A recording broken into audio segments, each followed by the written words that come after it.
میرے رسول کریم صلی اللہ علیہ وسلم پر اللہ کریم نے قرآن مجید نازل فرمایا تو سورہ صاد کے اندر ارشاد فرمایا وَلَا تَتَّبِعِ الْهَوَىٰ، خواہشوں کے پیچھے نہ چلنا۔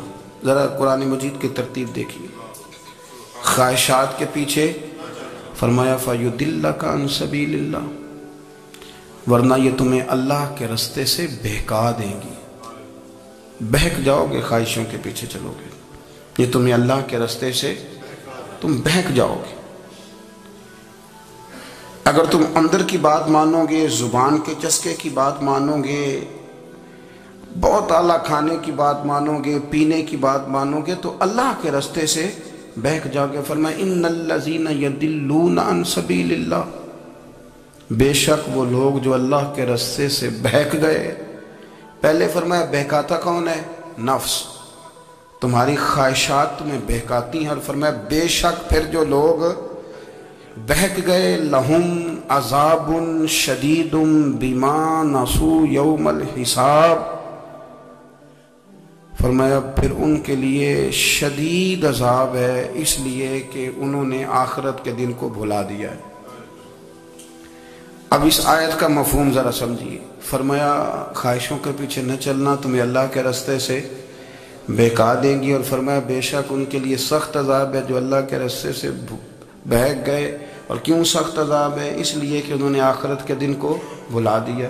تو آخرت کا دن بھلا دیا، پیچھے کا خواہشوں کے پیچھے نہ چلنا تمہیں اللہ کا رستہ بھلا دیں گی۔ مفہوم آیت یہ ہوا، قرآن نے ہمیں ارشاد یہ فرمایا کہ خواہشات نفس کے پیچھے چلو گے آخرت کو بھول جاؤ، تمہارے ذہن میں یہ بات نہیں رہے گی کہ میں نے مرنا بھی ہے۔ پھر لوگ معاذ اللہ ثم معاذ اللہ یہ کہیں گے کہ بھائی یہاں جینے دو نا، پھر آگے جائیں گے تو دیکھی جائے گی۔ لوگ بھول گئے مرنے کو۔ ہماری ساری جدوجہد زندہ رہنے کے لیے ہے، ساری 60-70 سال کے لیے سارا کچھ ہے۔ آپ دیکھ لیں، ٹٹول لیں کسی بندے کو، صرف جتنی محنت کر رہا ہے وہ جینے کے لیے کر رہا ہے۔ رب کریم کے بندے جتنی محنت کرتے تھے مرنے کے لیے کرتے تھے، وہ مرنے کے لیے کوشش کرتے تھے کہ مر جانا ہے، اس کے لیے جدوجہد۔ ہم جتنی جدوجہد کر رہے ہیں ساری جینے کے لیے، جینے کے لیے۔ میرے رسول کریم صلی اللہ تعالیٰ علیہ وسلم کا ایک فرمان ہے مسند امام احمد بن حنبل میں، اور بڑا نرالا، بڑا انوکھا اور بڑا معنی خیز ہے۔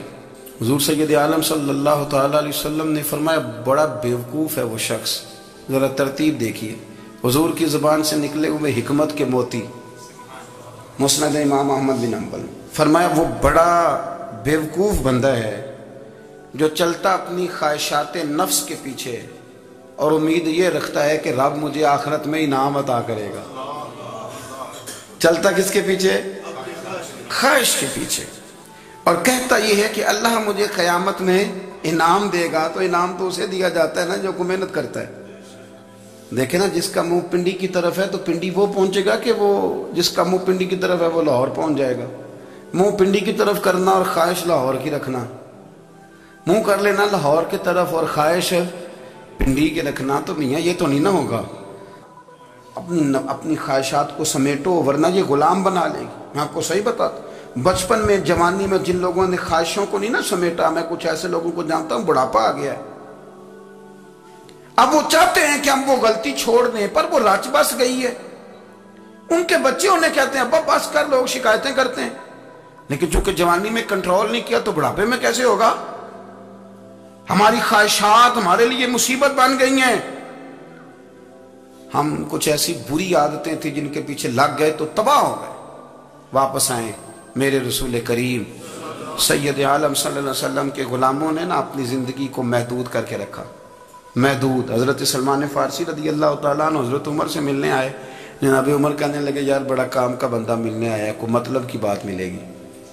کچھ جی کہنے والے بھی بڑے ہوتے ہیں نا، تو ان کا ویسے بھی حق نہیں بنتا کہ وہ جا کے بتائیں۔ کچھ ہوتے ہیں جو دوست ہوتے ہیں، جو بڑے ہوتے ہیں، وہ کئی دفعہ کچھ باتیں بتاتے ہیں، اصلاح کرتے ہیں، اس میں مزہ آتا ہے۔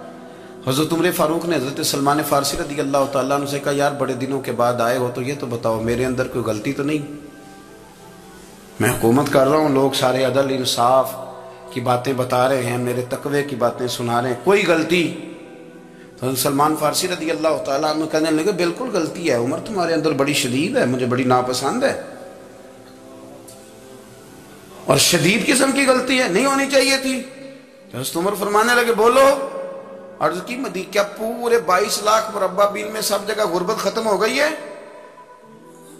حضرت عمر کہنے لگے نہیں، تو فرمانے لگے مجھے پتہ چلا ہے کہ جب تمہارے پاس دوپہر کا کھانا آتا ہے تو سالن کے ساتھ چٹنی بھی آتی ہے، یہ غلطی نہیں؟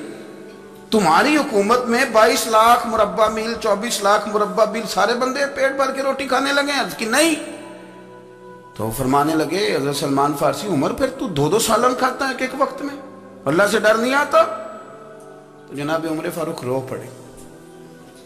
یہ بالکل جائز تھا، اس بات سے اگر کوئی منع کرتا ہے تو جائز نہیں دین میں، یہ بھی میں آپ کو بتا دوں گا، آپ کے پاس جائز پہلے 6 سالن کھائیں، میں کون منع کرنے والا، پر وہ عمر دینا، عمر کا منصب اور ہے۔ حضرت سلمان فارسی نے جب کہا تو عمر رو پڑے، کہنے لگے تو میرا سنگیا میرے لیے دعا کر، میں اللہ کی بارگاہ میں توبہ کرتا ہوں، آج کے بعد یہ غلطی نہیں دہراؤں گا۔ اپنی خواہشات کو اتنا اصول پسندی کا نام نہیں، دور دور تک نام نہیں اصول پسندی کا۔ حضرت سیدنا بہلول دانا، بندہ سادہ تھا تو نام اس کا دانا تھا۔ آپ بیٹھے تھے تو ہارون رشید کا لشکر آنے لگا تو وہ ایک بندہ دوڑا آیا، کہنے لگا بابا رستے سے اٹھ جا، ہارون رشید آ رہا ہے۔ تو آپ فرمانے لگے تو غلام ہے نا، تو نے ڈیوٹی کر دی ہے نا، اطلاع دے دیا، میری مرضی اٹھوں چاہے نہ اٹھوں، تیری ڈیوٹی پوری ہوگی، تو جا تیرا کام ہو گیا۔ کہنے لگا بادشاہ میں اس کا غلام ہوں، تو ناراض ہوگا، تو اٹھ جا۔ تو بادشاہ کہنے لگا تو اس کا غلام ہے تو وہ میرے غلام کا غلام ہے، اور اگر تجھے زیادہ دقت ہو تو اسے جا کے بتا دینا، بے شک میں کو ڈرتا نہیں اس سے۔ ہارون رشید کو جا کے بتایا کہ وہ سادہ سا بابا ہے، تو وہ کہتا ہے کہ ہارون رشید میرے غلام کا غلام ہے، تو ہارون رشید بھی ناراض ہوا، کہنے لگا پتہ کر لیتے۔ جا کے پوچھا یہ تم نے کیا کہا، غلام کے غلام؟ تو آپ فرمانے لگے بادشاہ سچ بتا، تو اپنے نفس کا غلام نہیں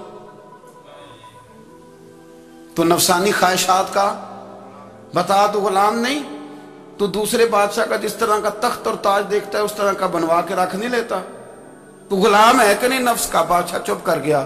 فرمانے لگے تو نفس کا غلام ہے اور نفس میرا غلام ہے اور میری مرضی پہ چلتا ہے، تو اب بول تو غلام کا غلام ہے کہ نہیں؟ تو ہارون رشید کہنے لگے حضرت بہلول دانا سے میں نے کئی دفعہ ارادہ کیا ہے کہ آپ سے نہ ملوں، پر آ ہی جاتا ہوں، پر فتح ہر دفعہ آپ کی ہو جاتی ہے، کامیابیاں آپ کو ہی ملتی۔ دوست تھوڑا نہ کہیں رکیں، کوئی ایک آدھ خواہش، کوئی ایک آدھ پروگرام، ہماری خواہشات بڑی لمبی چوڑی، خواہشات کے ساتھ ہی ہم دوستی کرتے ہیں، خواہشات کے ساتھ ہی ہم رشتہ داری کرتے ہیں، خواہشات کے ساتھ ہی ہم شادی کرتے ہیں، سارا کچھ خواہشات کے ساتھ۔ سیاسی شادیاں، وہاں شادی کریں گے تو اتنا مال آئے گا، اتنا کچھ جائے گا، خواہشات کے ساتھ رشتہ داری، خواہشات۔ غریب رشتہ دار سے دوستی نہیں، خواہش نہیں پوری کر سکتا، امیر سے۔ ہر شے خواہشات کے لیبل کے اندر بندھی ہوئی۔ آپ دیکھ لیں سارے معاملات کو ہم نے اپنی نفسانی خواہش کے اندر رکھ دیا ہے، میری مرضی کے مطابق دنیا چلے تو ساری اچھی ہے، اور میری مرضی نہ سنے تو بندہ ایک بھی اچھا نہیں ہے۔ اپنی خواہشات کے چنگل میں ہم نے غلامی اختیار کر لی، صبح سے شام تک نفسانیت ہی نفسانیت۔